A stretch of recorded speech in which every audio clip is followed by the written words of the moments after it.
Bismillahirrahmanirrahim. Assalamu alaikum students. Today we are going to study about the new topic photosynthesis. Photosynthesis क्या है? अगर इस लफ्ज़ को हम देखें, फोटो का मतलब होता है लाइट, सिंथेसिस का मतलब होता है to prepare. So photosynthesis to prepare something in the presence of light. ये क्या प्रिपेयर कर रहा है, कौन प्रिपेयर कर रहा है? Leaves are performing photosynthesis and they are preparing their food. They are making food by the help of light. और लीफ के क्या कैरेक्टरिस्टिक्स हैं यहाँ पे जो थोड़े से डिस्क्राइब किए हैं. दे आर के लीफ जो हैं वो ग्रीन नज़र आते हैं. Why they are green? Because of chlorophyll. Chlorophyll is a green pigment जो कि लाइट एनर्जी को एब्जॉर्ब करता है और इसकी मदद से फिर लाइट्स के ज़रिए प्लांट्स अपना फूड प्रिपेयर करते हैं. और फोटोसिंथेसिस में जो है लाइट के साथ साथ कार्बन डाइऑक्साइड भी यूज़ होती है, वाटर भी यूज़ होता है और एज अ रिजल्ट ग्लूकोज और ऑक्सीजन बनता है. There is a word equation here of photosynthesis. Chemical equation में केमिकल्स के नेम लिखे जाते हैं, वर्ड इक्वेशन में वर्ड्स लिखे जाते हैं. So carbon dioxide reacts with water. Arrow के ऊपर और नीचे जो चीज़ें होती हैं वो रिक्वायरमेंट होती हैं. आम हालात में कार्बन डाइऑक्साइड और वाटर नहीं रिएक्ट करते, लेकिन प्लांट्स के अंदर जब क्लोरोफिल मौजूद हो, सनलाइट मौजूद हो, तो वाटर और कार्बन डाइऑक्साइड आपस में रिएक्ट करते हैं and they are capable of making the products, that is glucose and oxygen. Water and carbon dioxide are the reactants जो react कर रहे हैं और glucose और oxygen जो है वो product है. Now this diagram here, figure 1.8 is showing कि basically हो क्या रहा है इस सारे process में. photosynthesis का एक brief overview है ये, that sunlight is coming in the form of light energy when it falls on the leaves. तो जो क्लोरोफिल है सेल्स के अंदर, प्लांट के सेल्स के अंदर, वो क्या करता है? It takes water which is coming from the roots, it takes carbon dioxide which is coming from the air. Roots से जो वाटर आ रहा है वो कैसे आ रहा है? जाइलम के ज़रिए. कार्बन डाइऑक्साइड जो एयर से आ रही है वो कैसे, किस रास्ते से आ रही है? स्टोमेटा के थ्रू. और ये जब सारी चीज़ें, और लीफ के अपने अंदर है क्लोरोफिल.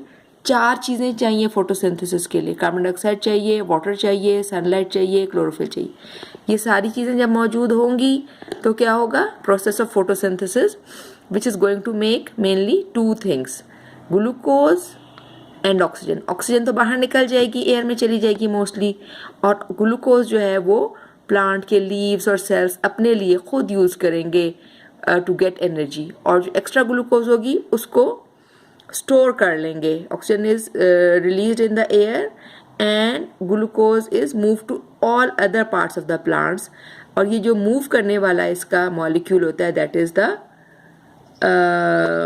अ डिफरेंट मॉलिक्यूल. और स्टोरेज का भी अलग मॉलिक्यूल होता है. Some of the glucose is change into starch. ये इसकी स्टोरेज फॉर्म है. ग्लूकोज जब स्टोर होता है तो स्टार्च के फॉर्म में स्टोर होता है, और कुछ जो ग्लूकोज है वो कन्वर्ट हो जाता है अदर सब्सटेंसेस में. ठीक है जी. और जो अदर सब्सटेंस है उसमें प्लांट में एक बड़ी इंपॉर्टेंट चीज़ है सेलुलोज. सेलुलोज का नाम हमने शायद जाइलम में भी पढ़ा था. एनीवे वुड जो है या प्लांट के जो हार्ड पार्ट्स हैं वो मेनली सेलुलोज के बने हुए हैं. सो ऑक्सीजन जो है ये रेस्पायरेशन के प्रोसेस के लिए यूज़ होती है और फूड जो है वो एनर्जी हासिल करने के लिए. अच्छा, एक पुरानी पिक्चर आपको रिमाइंड करवाना चाह रही हूँ. If you remember this figure from your grade 6, ये किस चीज़ की डायग्राम है? याद करें. This is the section of the leaf. Leaf का जब आपने स्ट्रक्चर, ऑर्गन, प्लांट ऑर्गन का स्ट्रक्चर जब पढ़ा था तो ये पढ़ा था. The upper layer is upper epidermis, the lower layer is lower epidermis. Lower epidermis में ज़्यादा सुराख हैं जिनको कहते हैं स्टोमेटा. यहाँ से कुछ एंटर हो रहा है. क्या एंटर हो रहा है? Carbon dioxide. कुछ निकल रहा है. क्या निकल रहा है? ऑक्सीजन, साथ साथ वाटर वेपर्स भी. ऑक्सीजन का निकलना फोटोसिंथेसिस का हिस्सा है, और वाटर वेपर जो निकल रहे हैं वो हमने लास्ट टाइम डिस्कस किया था दैट इट इज़ ट्रांसपायरेशन. ठीक है जी. और यहाँ पे डिफरेंट लेयर्स हैं सेल्स की, मेसोफिल सेल्स जिनको कहते हैं.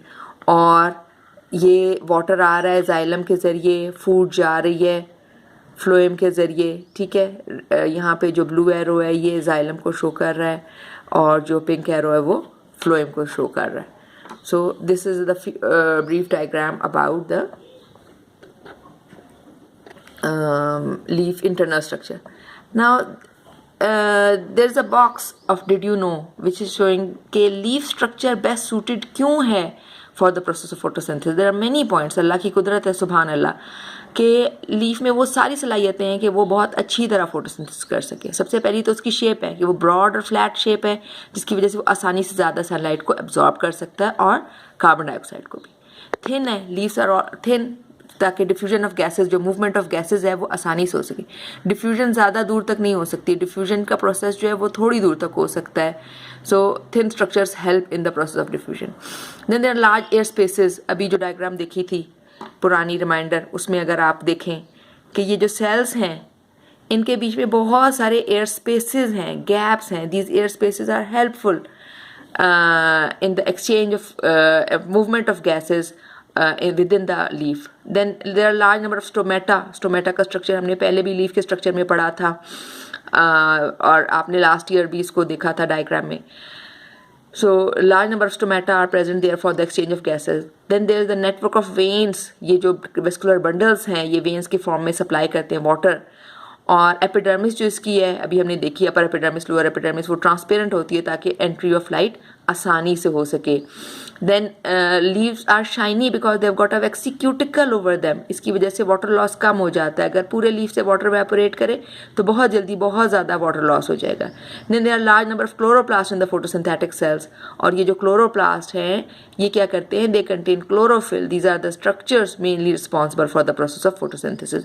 देन लीफ सेल में एक और क्या सलाहियत है कि वो स्टार्च फॉर्म कर सकते हैं. अभी हमने डिस्कस किया कि जो एक्स्ट्रा ग्लूकोज है वो स्टोर हो जाता है in the form of starch. So ये कुछ मेन बातें. इसके अलावा भी बहुत सारी बातें हैं कि लीव्स जो हैं वो they are best suited for the process of photosynthesis. Okay, Allah हाफिज़.